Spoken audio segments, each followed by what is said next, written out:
morning, everyone. My name is Josephine de Bruin, and I will present you together with Mark Bruinzeels about the Master of Population Health Management. I'm very enthusiastic about population health management. I've been, after my studies in medicine and vitality and aging, I worked together with Mark to develop and test this master's program. Mark, could you maybe introduce yourself? Yeah, thank you, Josephine, and good afternoon or good morning, I must say, to everybody. My name is Mark Bruinzeels, and I'm responsible for this master's program. We developed it at the Leiden University Medical School, and I'm the one who should be able to I'm responsible for the implementation of the master's program. Thank you. In this presentation, we will first discuss why population health management, why is it relevant? Then we will talk about job prospects, since it's a new master. So what's your next career move? Then we move to competencies, the curriculum itself, and who are we exactly looking for? And last, we will look at the admissions. So Mark, could you maybe explain something about population health management? Yeah, thank you. Yeah, I will. You know, population health management, I will explain that, and I start by why do we think this new master, this 2-year master, is necessary? You see that there are challenges in healthcare. Current healthcare is not fit for the future anymore. You can read it every day in the newspapers or hear it in the talk shows. The challenges we are looking at in healthcare are, first of all, resources are running out. We see that there is a shortage of personnel, at least in the developed world and in the developing countries. There's also some kind of problems. There's also discussion about solidarity regarding the money we spend in healthcare. So resources are at stake. Next to that, there's a changing epidemiology. We see, as a consequence of double aging, that people are getting older and more people are getting old, that the epidemiology is changing. We see much more diseases at older age, and with older age, not diseases are single diseases anymore, but multimorbidity is becoming the norm. So the population gets more diseases at the same time. Furthermore, as a consequence of the last century, where we have that disease orientation in healthcare, we organized healthcare in silos. And within, so everything is being put into one part of the organization. So this coming from education to specialties to rules and regulations, everything is being fragmentedly organized. And last but not least, there are a lot of technological improvements these days. So we can't keep up with the pace of all new technology, and we see that the organization needs to adjust to all these new technological improvements. But not only we see these challenges in healthcare, we notice something else as well. Next slide, please. We see that their health problems are not equally distributed among populations. We see that different needs in different populations are happening. It matters whether you live in a very affluent area or when you live in a deprived area. It matters whether you live in a big city or whether you live in a rural, more remote area. Then you have different needs. And the question is then, does healthcare adjust sufficiently to the different needs in the different populations? We should not treat healthcare as a one-size-fits-all solution. We need to adjust to the differences. Based on these challenges and on these unequal distribution of healthcare problems, we see that a new perspective in healthcare is coming up. The new perspective shows that we shift from a sickness and cure perspective focus more to a health and a behavior perspective. So population health management is much more about toward a life-centric model with the consumer or the patient as a co-creator of value. There's a change going on from a hospital-centric model to a life-centric model, from a disease and care towards a health and a behavior focus to improve population health. But also in business, we see a shift in business models coming from volume-driven business models to value-driven business models. And all this new thinking of health instead of disease must achieve us a more sustainable healthcare compared to these days. These new perspectives in healthcare are being brought together in a new approach, and that new approach has the label population health management. And population health management has very interdisciplinary, a lot of interdisciplinary features. Population health management is a proactive approach to manage health of a population based on quantitative and qualitative data analysis, in co-creation with community and providers, with the right financial incentives, in a supportive governance infrastructure. And if you look at these features, you see that we need then knowledge coming from different disciplines. We need knowledge from data science, we need knowledge about behavior, we need knowledge about governance. So it's a very interdisciplinary approach. This approach and this movement is not only taking place in our countries, or in the Netherlands, or in the Western world. Next slide, please. We see in that population health management is growing. It's a growing market worldwide. We see, for example, in the US, that the population health management market is increasing from 16 billion to 86 billion in 2024. But not only in the US, as you can see, the NHS in the UK, or at the right bottom of the slide for Optimedis in Germany, you see that they take up the challenge of population health management. But that's the developed world. But also in the developing world, like India and China, or in Africa, you see that they take up the challenge of population health and to look for different ways of organizing healthcare to meet the needs and the challenges of their population given their resources. So given this transition, what kind of job prospects do we have? You see that what would you do then with this master's program? The job prospect is that you will contribute to the necessary change towards a future-proof healthcare, a sustainable healthcare, if you like, for the future that adjusts better, meets better the needs of the population compared to the healthcare system and the way we think about healthcare these days. Well, Josephine, with your prior education and experience, does this master's and this perspective that we want to be addressed in this master's program, does that relate to your ambition, to your thoughts? What do you think of it? Yeah, thank you for that nice and challenging question, Mark.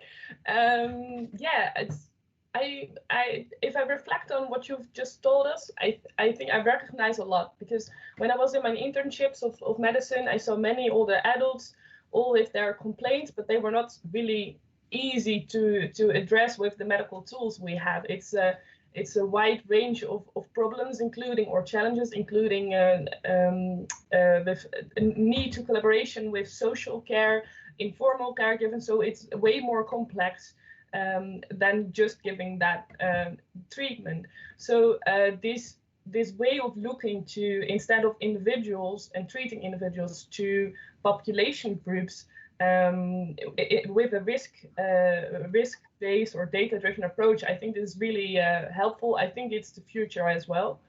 So I'm really glad. For me, population health management is another way to look at the healthcare system. So it really addresses the needs of the population. So yes, I'm in.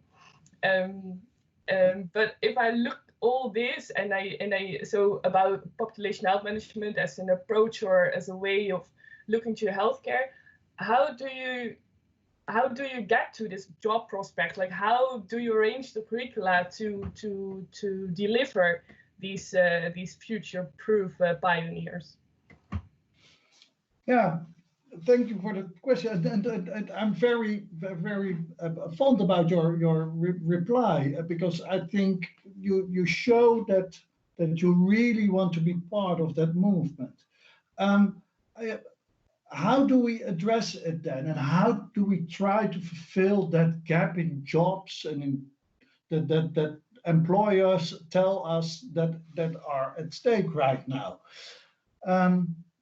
We try to build a program based on the prerequisites that employers told us that they would need. They said, we need people that have sufficient expertise, skills for us about the governance infrastructures, at all different layers that are at stake, at the executive and at the government level, but also at the professional level, and also about at the more service clinical level. You need appropriate governance structures. People need to have expertise about that, including the payment system, because we know money works to get the job done. So we need the right payment systems as well. Future population health management experts need to have knowledge about behavior of people and healthcare providers to get that necessary transformation being implemented. You need to know how people act and react and why they behave the way they behave, and what you can do, what kind of stimuli you need to change their behavior. Of course, they told us, data is the new thing in this era. Data is all around us, and there's a lot of debate about what all we can do with data. So population health management experts need to have knowledge about the use of available data, and then using new techniques, new big data and stuff like that techniques, but also the more older, traditional, but very robust statistical techniques. And finally, they said they need to have sufficient knowledge about etiology, diagnosis, and prognosis of diseases. And why is that? Because they need to align, connect together with the healthcare professionals at the policy level, also with the patients at the community level, but also with the government. They need to align between all those different perspectives but it starts all at the level of the disease or of the health problem with the health problems within the population. So they need to have sufficient knowledge about etiology, diagnosis, and prognosis of disease. That's what employers tell us. And what do they ask for then? What kind of people do they need then within their future companies? What do they ask for? Academic strategic partners that can bridge between those various stakeholders, a broker between the various perspectives that they can weigh the different values, the different perspectives have. They need to know how to deal with data. They need to make data not only to analyze them correctly and thoroughly, but also make them actionable to steer behavior within the organization, to steer behavior of professionals, to steer behavior of the community. And finally, if they know that all, they can be a partner, they can be a broker, they can be a data specialist, they also need to know how to implement those new care delivery systems we are talking about.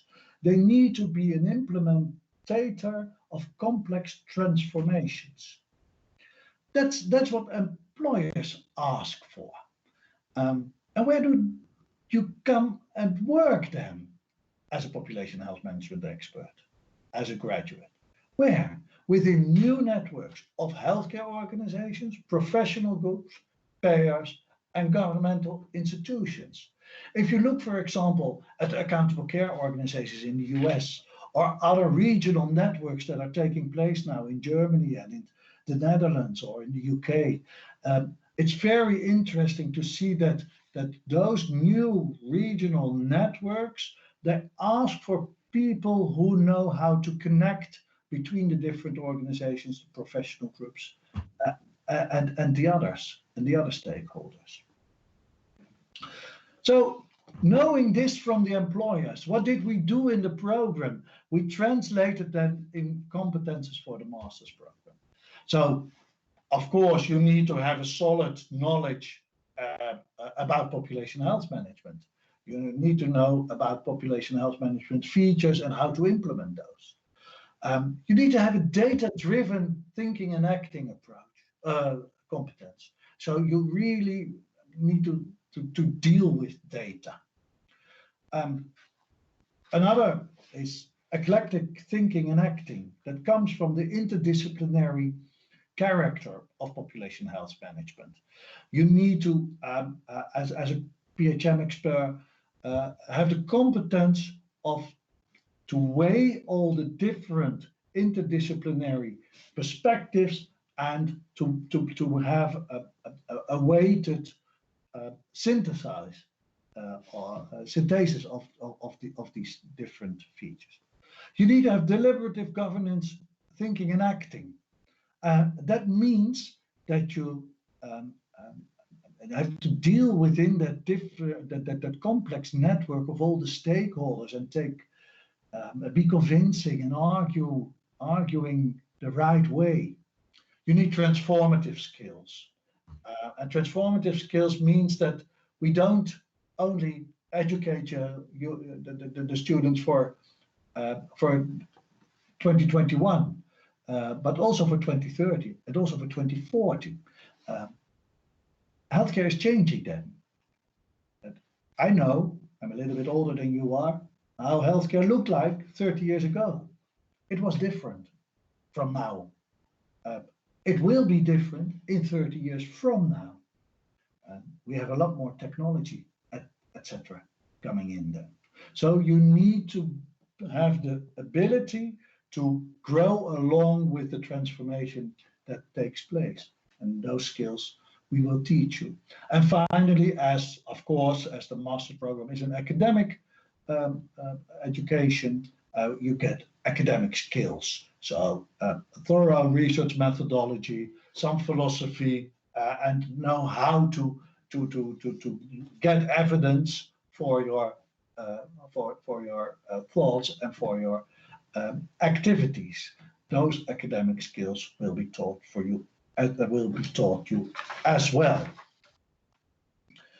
That leads us to a master's program. With some assumptions. I just told you the competences. So the master's program will be competence oriented. There's interdisciplinary learning. Of course, we have built this program together with the Faculty of Social Science, with the Faculty of Data Science, together with experts coming from the field from governance and global affairs, and of course with experts from healthcare and medicine. So you will be able to combine all those different disciplines and be taught by experts in those fields.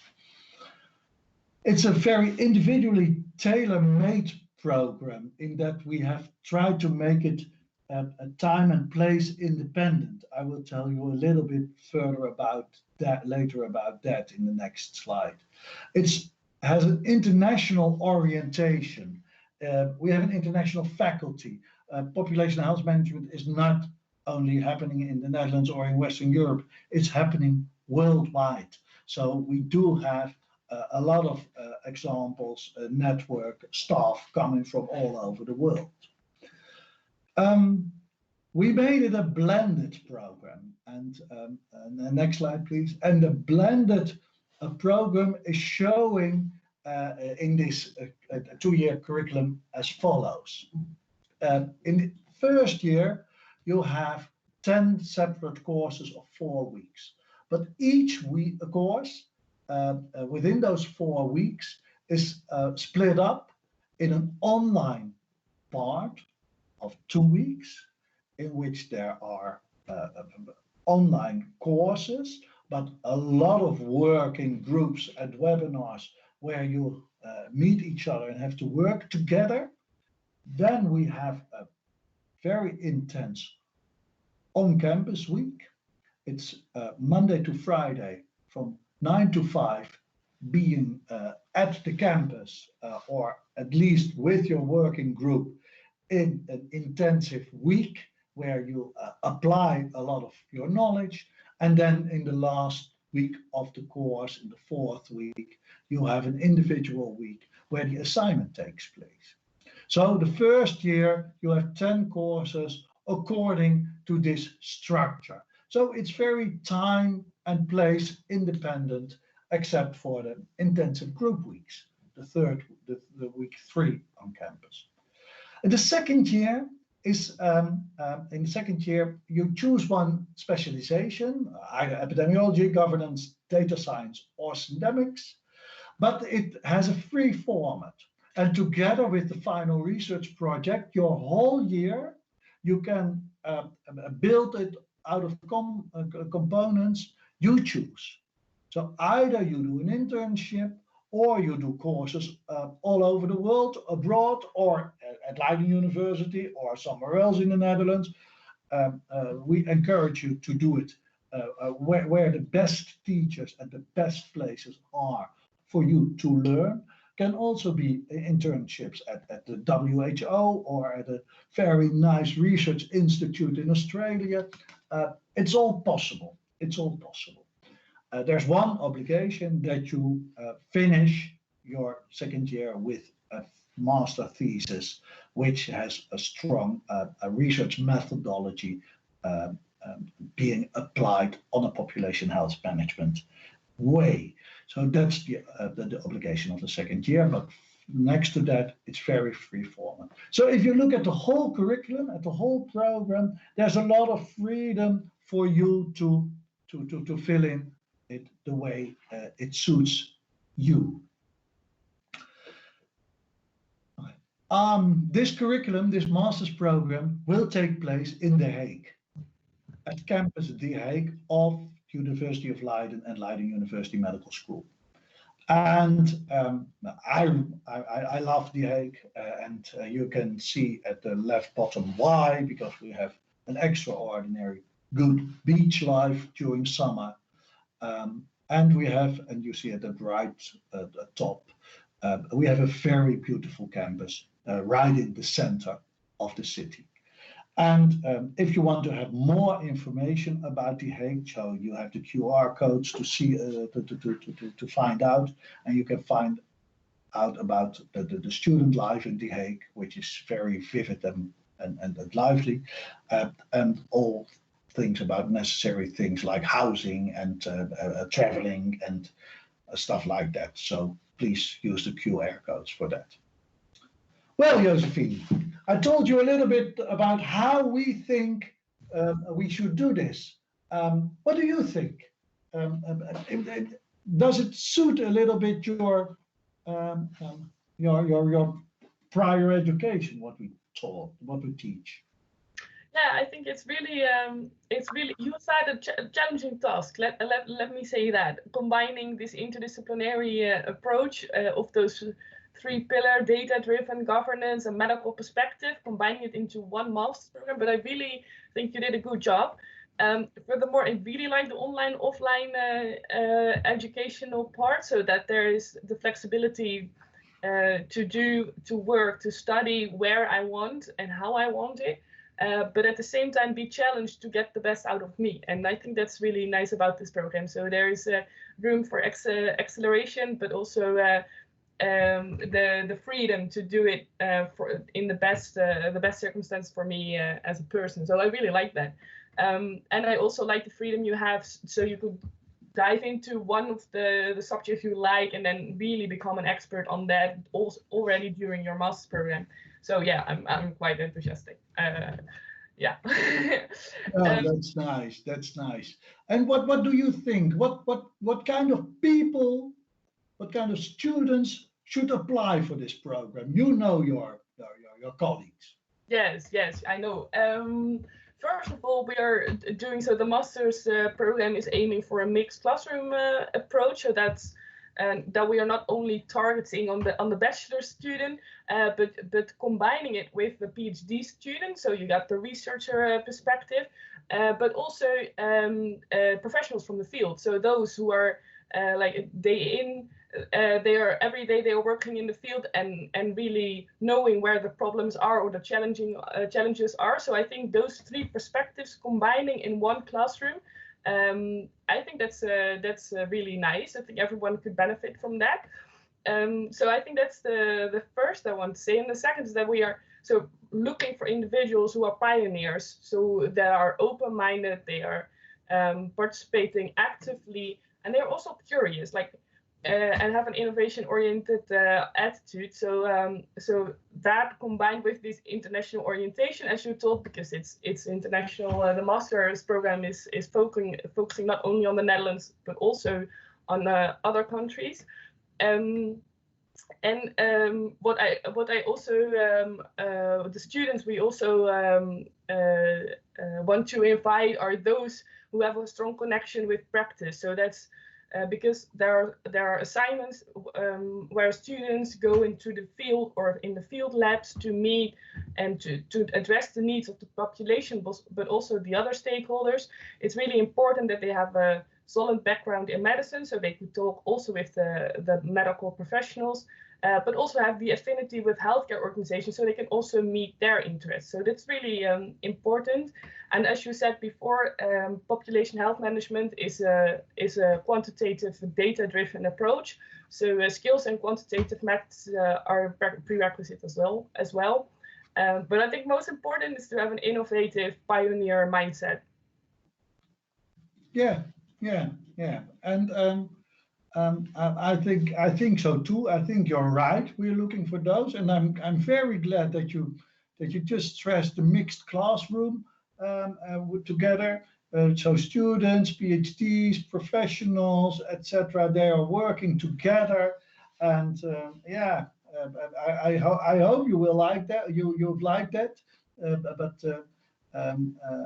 yeah, we really aim for that. We really aim for that connection. Nice. Um, what if people are interested, Mark? Like, can everyone apply?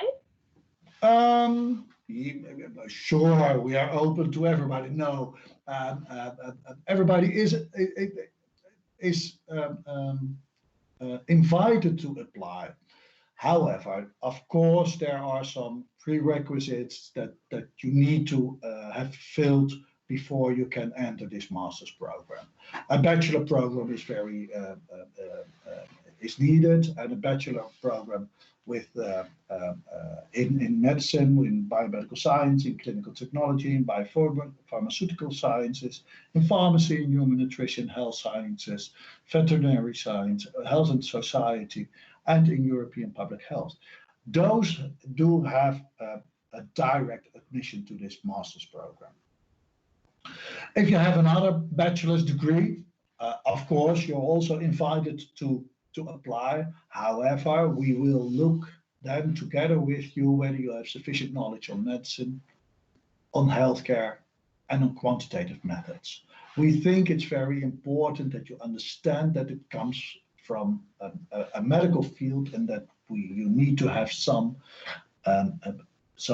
idea about how doctors and how it works within medicine, but also within healthcare. And as it is a data-driven approach, quantitative methods are necessary. So that's for the application. And please, the application runs already, and I think June 15 is one date you need to take into account. For the tuition fee, if everything runs smoothly, and we expect this month's approval of the Ministry of Education, you'll have just the ordinary statutory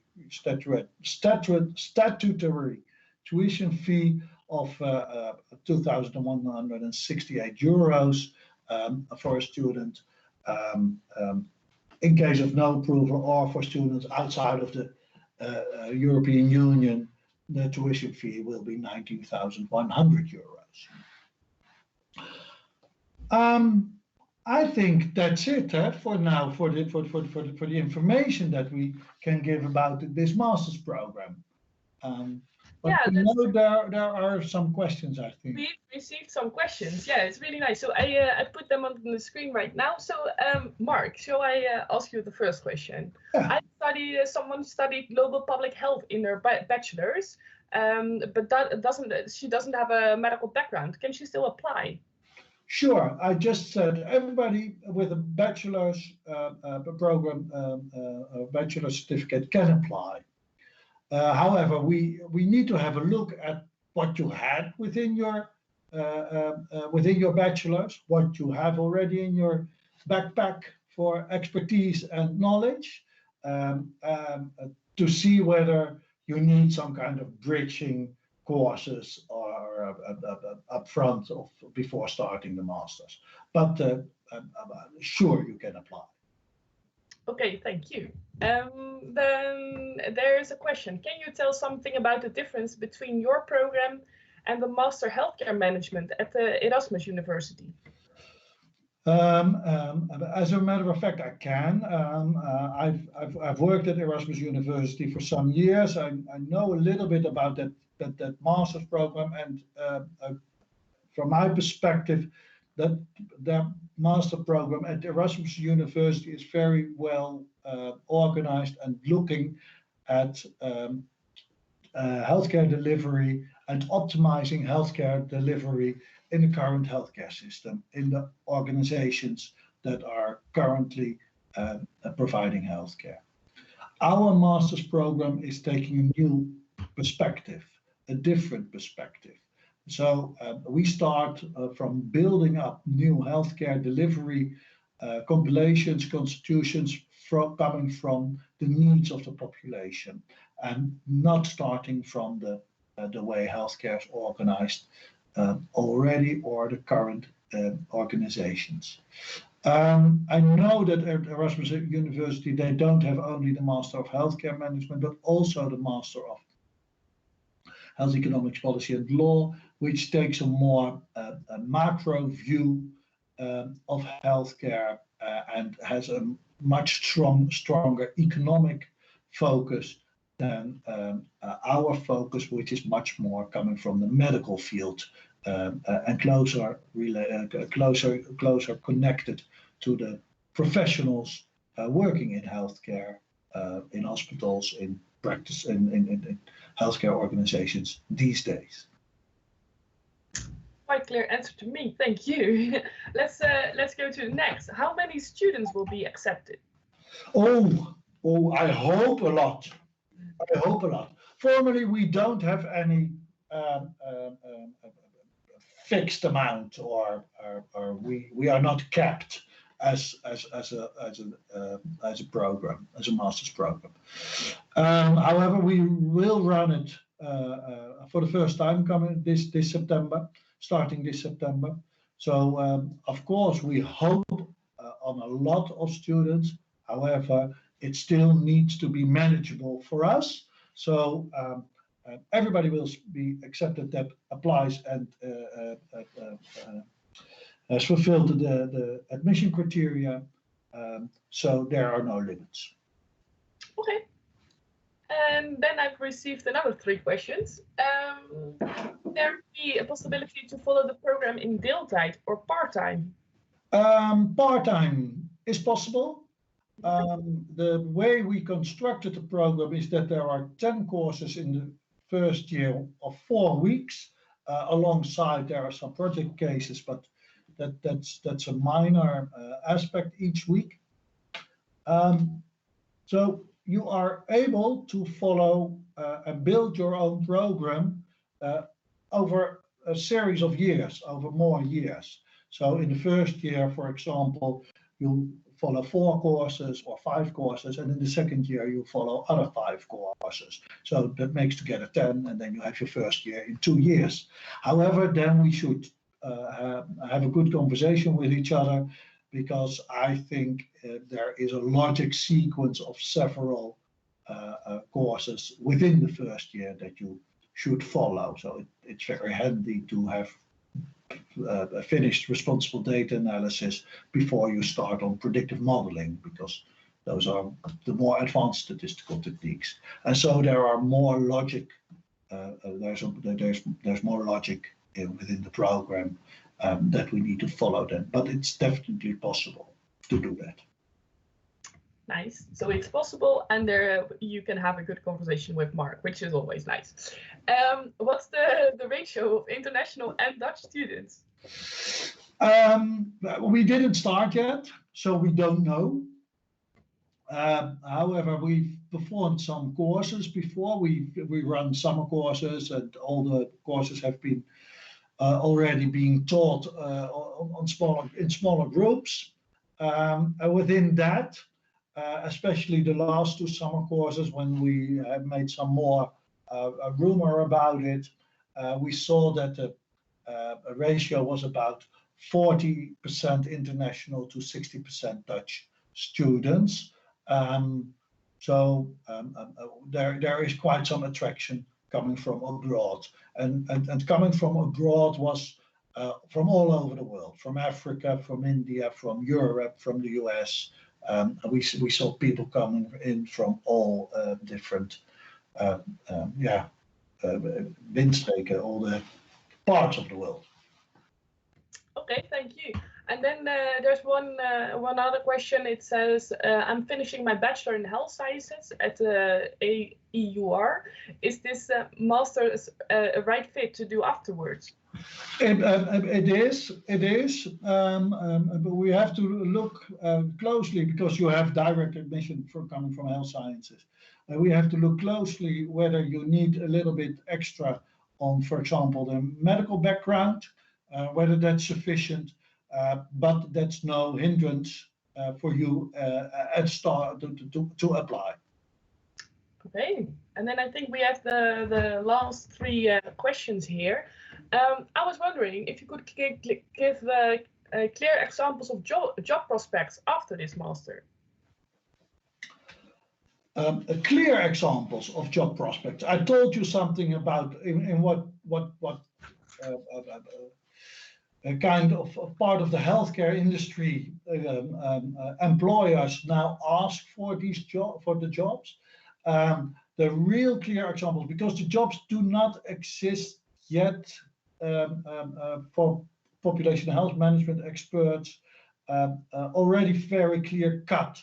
The jobs that are there now are much more the jobs where people are in working as policy advisors of executive boards, in insurance companies, or for professional groups within hospitals, or, as I just said, being really the pioneers and the people who work within the regional networks of healthcare organizations, or with the organizations that are part of such a regional network, and are on the forefront of that transformation. those people, those jobs are increasing. And another really interesting group of job prospect will be in the data science corner, where we think, and we see it already happening, that in all those transformations, the integration of different data systems and the analytics upon that, and then make those analytics really actionable for the healthcare field, is emerging and is of utmost importance. Okay, so it's rolling, booming business, so to say. It is booming business. Would you also consider students who did a bachelor in a totally different field, but who have practical experience with volunteering in healthcare? For example, people who have volunteered at hospitals.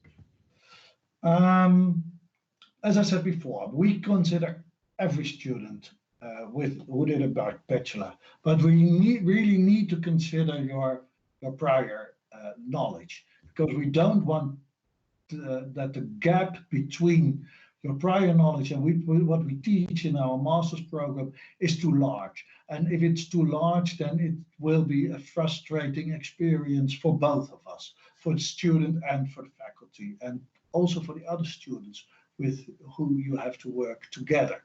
So I would always say to people that ask me this question, please apply and show what your prior experience and your prior education is, so we can find out together whether that there is a fit, or what kind of in between education you need